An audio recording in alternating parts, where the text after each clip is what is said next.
Yeah, tell us about the Tony Robbins thing that you filled out, because you were trying to figure out how you could make that impact. Really, Yeah. Like, at the time, you were like, I want to make an impact, but I don't know how or whatever. Yeah, at the time we met, which was like July of 2017. I was working in a studio, working on an art project with another artist, and that didn't pan out like right around October. So when I went into this Tony Robbins event, I was pretty much not really doing anything anymore, but I was like just like creatively hungry. Like I was really like fidgety. Like I didn't have an outlet of anything I wanted to do. So I went to this like 4-day event where you pretty much get like 5 years of therapy shoved down your throat in a matter of like 4 days. It's insane. I mean, they're like 18-hour days. It's an incredible experience if you ever get the opportunity. It's called Unleash the Power Within, or UPW. And it's his like introductory seminar or It's pretty expensive, conference or whatever. Yeah, it's pretty expensive, but I'd say it's worth it. Like I think the ticket to get in, the flight to get down there, and the hotel and my food was like probably between $2,000 and $3,000, but it paid itself. How many people off. go? Like a few thousand? Yeah, a few thousand. Yeah. Who else speaks there besides just Tony?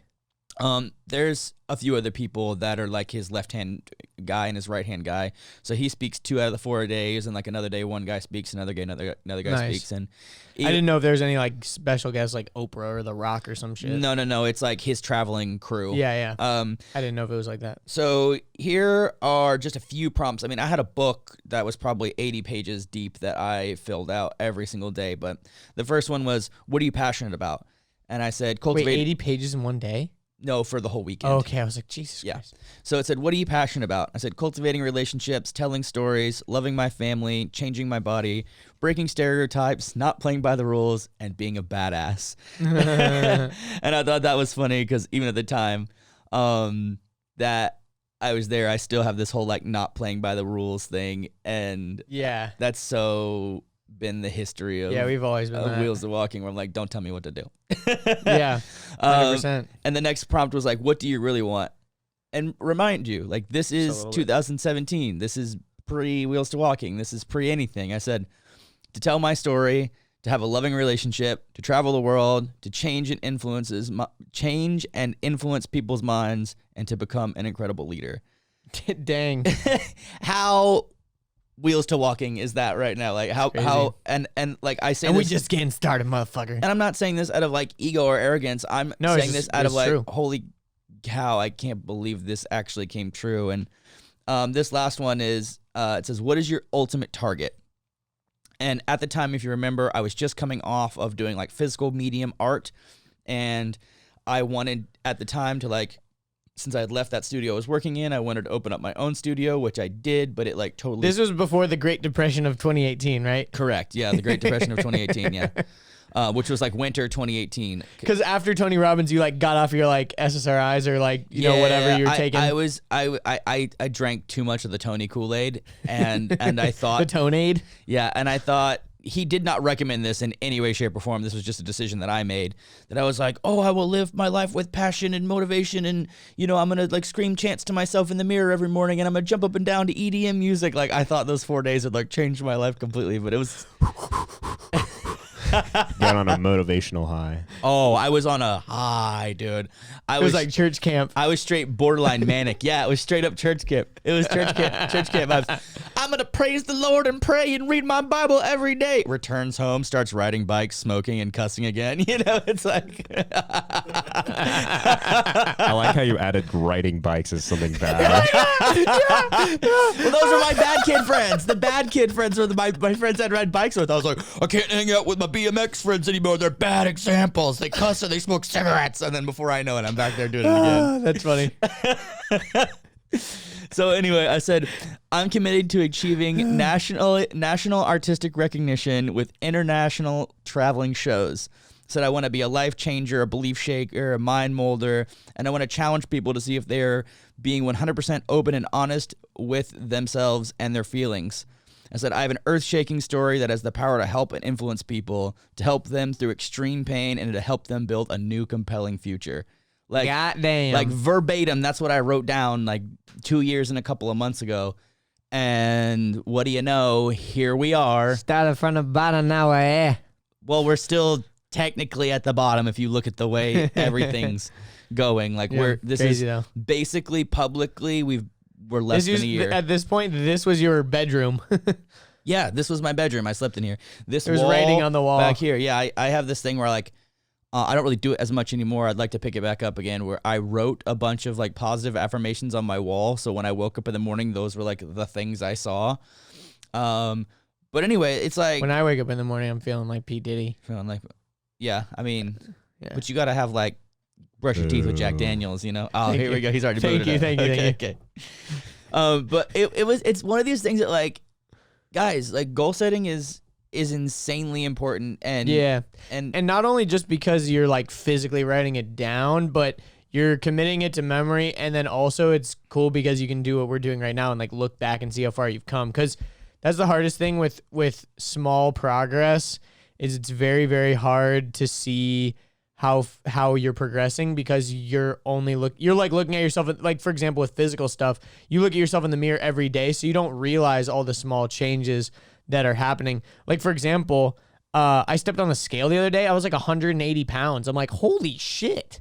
I was like, I put on some weight, but I don't look fat. Like I haven't put on weight in a bad way. I put on weight in a good way. I'm like, Yeah, good damn for you. dude, like I've been killing it in the gym, and I've been eating a lot of food. Like that's good, but that's just because it was like the compounding effect of me doing what I knew were like the right things to do, you know? But I wasn't like looking in the mirror every day and being like, because I've learned to get out of that trap. I think that's like a thing for a lot of people to get new into like fitness and stuff. Like every day they're like doing their waist measurements or like, you know, On the scale. you know, looking at themselves. It's like, you know, once you kind of get over that, you get over it. But yeah, when you wake up and pee and just like examine yourself in the mirror for like 20 minutes, it's like you're only going to see the bad stuff and you're never going to see the good stuff. yeah, for sure. But one of the things that why setting goals is really important, and I'll use this as an example that people will understand. Like, think about the last time you bought like a sick outfit that you had never seen anybody wear before, and then you start seeing everyone wearing it. Did everyone start wearing that outfit, or are you just noticing it more? Same thing with a car. You buy a new car. You probably have never seen that car that you bought on the road anywhere, and now you see them everywhere. I notice it when I start looking at cars. Like if I'm like considering buying cars, I'm all like, before I got the Mazda 3, I would like always notice them. Whereas before it was just like, oh yeah, there's Mazda 3, but like I wouldn't consciously think about it. Like it was like you don't see very many Mazda 3s on the road, but now I see them like all the time. Everywhere, right? Yeah. So what that is, a part of your brain, it's called the RAC. I forget exactly what it stands for, but it's basically a part of like pattern recognition.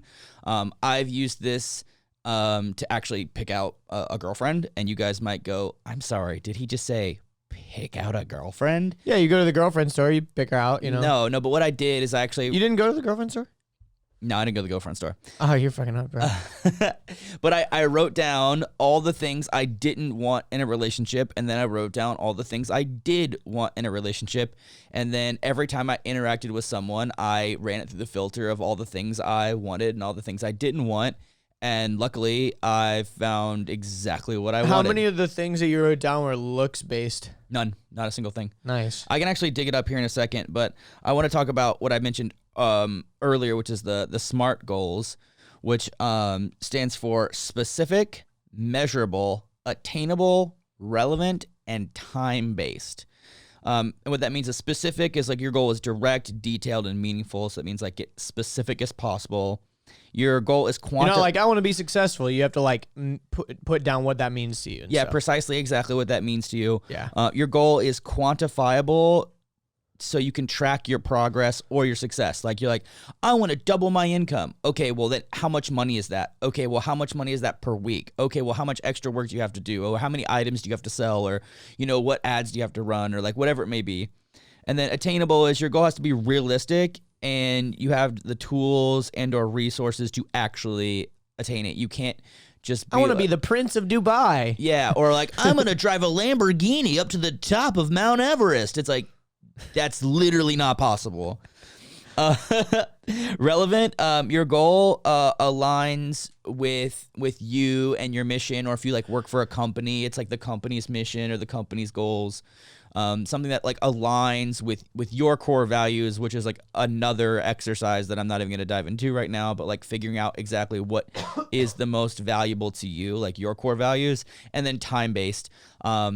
I've found that the shorter I make my goals, the more pressure I put on myself to make it happen. Like, for example, the merch that we're dropping, which by the way is going to be so sick, and everyone I show mock-ups to kind of freaks out because it's dope. Yeah, Ian freaked out last night. So that was something. Hoodies. That was something I was like, okay, I want to make this happen before I get back to making regular uploads, and when I heal, which is going to be about 2 to 3 months. So I'm like, let's make this happen. And we're at the point where we're in the printing phase, and there's been like a couple of delays here and there, but it's nothing that's like in our control. Like it's completely, we just kind of wait on the manufacturer to do what they're up to.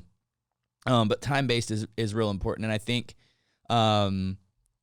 if you give yourself a week to do something, that's like 6 days of like making excuses and justifying, why you can't do it. But if you give yourself like a day to do it, you're like, oh, gotta do it today. Yeah, that's kind of what happened with the podcast, honestly. Yeah. Like when we were doing the AD podcast, it was kind of like we'd record and then it was like, when are we going to put this out? It's like, well, we don't have another one in the tank yet. So like, I don't know. Whenever. Next Monday. And it was like Monday that day. So you have like a whole week. And then it's like, but with this podcast, it's literally just like we record it, we go home, AJ does his thing, we edit it, and we put it out like the next morning. So it's just like we force ourselves, like Thursday's podcast day. It just is, you know? Do podcasts on Thursday.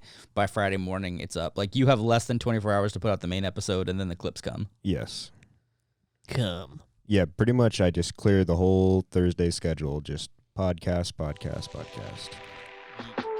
Hope you enjoyed that clip. If you want to watch the full episode that clip was from, you can click right here. If you want to subscribe to the channel, you can click right here. And if you want to watch more clips, we got 2 more right here.